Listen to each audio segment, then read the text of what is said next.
Are you looking for employment as an ABA therapist or a BCBA? There are a lot of service providers out there. Some are great and some not so much. So to make sure that you're joining a company that aligns with your values, you'll have to ask the right questions.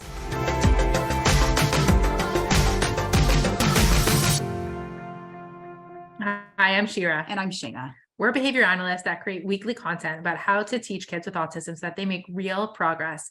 And we create shareable resources to make your job just a little easier. Today's topic is all about BCBA interview questions. And if you want more videos like this, make sure to subscribe and hit the notification bell to stay updated on new video releases. So I've been in the position where I was being interviewed, and now I'm more often in the position where I'm doing the interviewing. And I've made lots of mistakes as the interviewee that I've definitely learned from. But I think I also learned a lot as being the one who does the interviewing, how certain questions come across, or how the interviewee asks those questions, or just their tone and kind of their attitude. And so a lot really matters in terms of how you present yourself as somebody who is applying for a job or being part of the interview. And so that's what we're going to talk about today. So some of the questions that you can ask, I guess before we get into the questions, let's talk about how we ask those questions. Because a lot of the times I'll be asked, a few questions should I ask? But like Shira said before, it's not necessarily even the questions you ask, but about the tone and the way you say it. So, if I'm sitting there in an interview and my arms are crossed and I'm sitting back and I'm saying, how many clients are going to be on my caseload? Looks very different than, oh, that's great. How many clients are going to be on my caseload? So it's really the way you present yourself as well, making sure that you do have that open body language. I typically wouldn't bring a computer into the interview with me, making sure that, there's no barrier between, me and the person who's interviewing me or who I'm interviewing as the interviewer. Can I say interviewee and interviewer too many more times? And I think even before we get to the questions, come on time and be polite. And if you have to reschedule, then reach out. Don't just be a no-show. I get that so much also. And then they contact me later and oh, I totally forgot about it. So making sure that you have all that other etiquette around showing up for an interview. I do a lot of Zoom interviews now, and just make sure your computer is in an appropriate place. You don't need to be, lying on your bed doing an interview. There's definitely a table you could be sitting at somewhere in your house. So just present yourself, appropriately and professionally. That's so true. And just even, that perception versus reality, right? And I tell people, if you're grocery shopping, if you've got a choice between 2 cereal boxes or 2 cans of soup, which one do you choose? The one with the ripped label or the one that looks really nice, or the one, behind the cereal box that, everyone's already moved around and has a couple dents in it. So really when you're interviewing, making sure that, that perception of yourself is something that you want it to come across as great quality. And I think the questions that I do want people to ask are questions like, what are the professional development opportunities with your company? What are my opportunities for growth?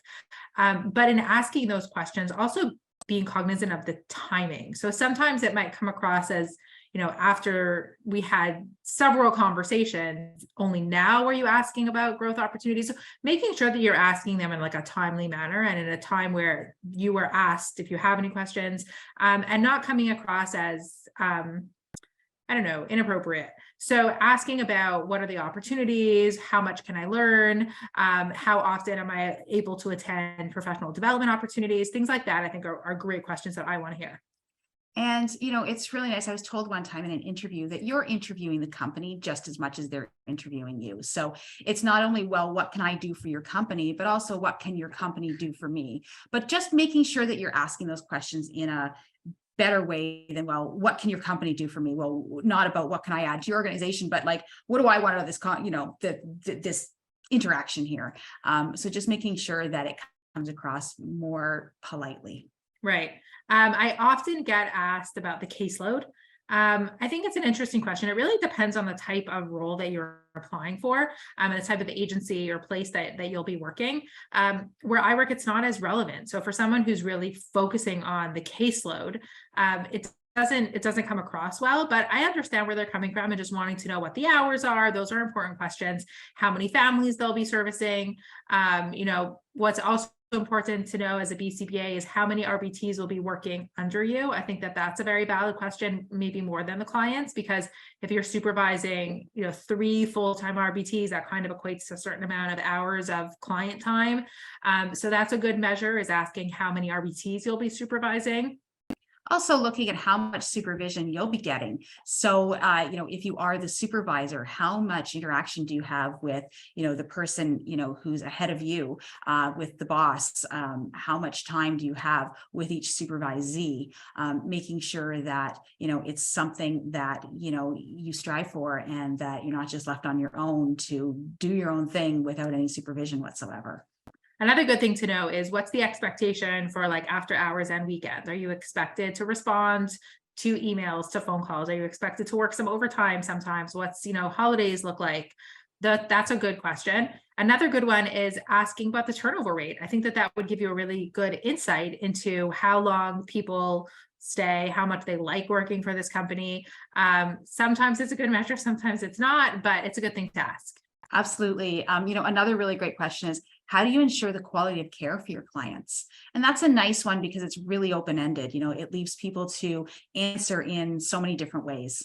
So click on the link in and around this video to get your free skills assessment for a BCBA. And for more information on BCBA interview questions, visit howtoaba.com to claim your free skills assessment for a BCBA. We also encourage you to subscribe to the channel so you don't miss any future videos, and leave a like and comment below if you have further questions.